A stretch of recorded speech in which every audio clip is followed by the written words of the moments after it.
It is given that water is flowing in with a velocity 4 meter per second in a cylinder of diameter 8 centimeter. It is connected to a pipe with end tip of diameter 2 centimeter. Calculate the velocity of water in this free end. So we can use continuity equation over here, that is a1 v1 is equal to nothing but a2 v2.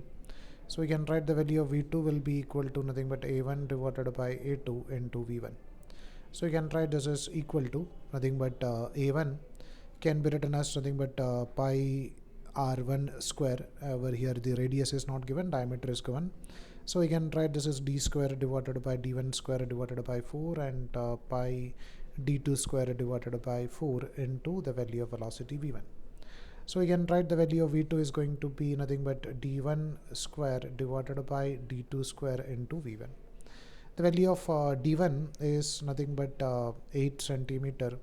So we can write this as 8 square, or we can write this as 8 divided by 2, the value of d1 by d2, the whole square into v1.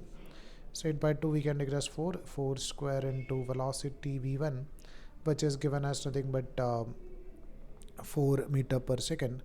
So we can write this as 16 into 4, that is equal to nothing but 64 meter per second.